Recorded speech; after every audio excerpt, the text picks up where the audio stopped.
fourth graders. It's Mrs. Wise here with you today. I'm going to be reading in Mary Anning for you today, pages 18 through 24. But first, I just want to say we're on lesson 11 today, and our focus is referring to details and examples when we're explaining what the text says.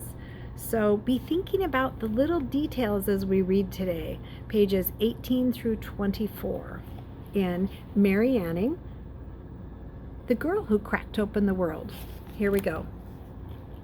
When Henry de la Beche moved into town, people said to Mary, "Well, you should meet Henry. He's very curious, just like you. And he also loves rocks and fossils." After they met, Henry and Mary spent hours together talking about science. Henry's clothes were more expensive than Mary's. He didn't have to work for a living and sell fossils the way Mary did. Henry and Mary were very different, but they didn't care.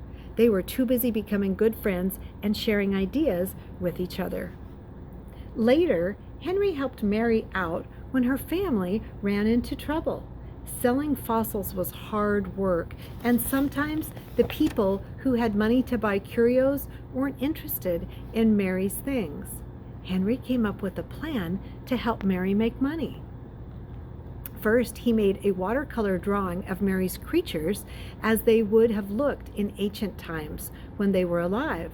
His drawings were so real-looking that Mary felt as if she could step into the world he had created.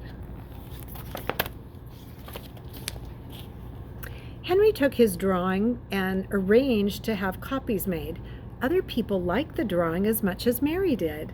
The money that came from selling the copies was given to Mary and her family. Wow, that's a good friend, isn't it? And something else good happened. People wanted to know more about the creatures in the drawings. And Mary's name was mentioned because she knew these animals from the inside out. Mary's good friend Henry had helped her in ways she didn't expect.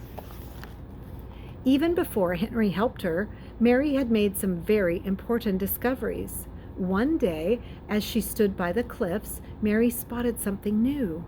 It looked like a bone, maybe a skull. Was it another ichthyosaur? Mary scraped away the rock, and she found a creature she'd never seen before. It had a long neck, a tiny round head, and legs that were shaped like paddles. The creature looked so odd that some people thought it was made up and not real. Its skeleton, they said, must have been put together using the bones of a sea snake and an ichthyosaur. Mary was furious when she heard what people were saying about the skeleton that she had discovered. Well, she knew fossils, and she knew what she had found. But some people weren't convinced until a group of scientists had spoken out. The scientists had found parts of creatures that looked the same as the skeleton Mary had found. Those creatures were called plesiosaurs. The scientists knew fossils, and they knew what they had found. Everyone believed them when they said Mary's plesiosaur was real and not made up. This time, people ask, "Who found this creature?" Mary's name was mentioned. She was becoming famous for the fossils she had found.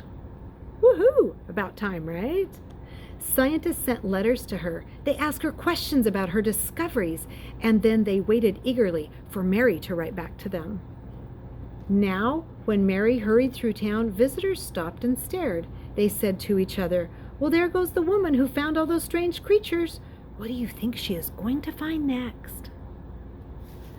Okay, so that's a really good question. Mary seems to be very good at finding these creatures because she's very passionate about her work, and she's also very diligent, being down there in the cold weather and the storms and that kind of thing. All right, thank you, and see you later.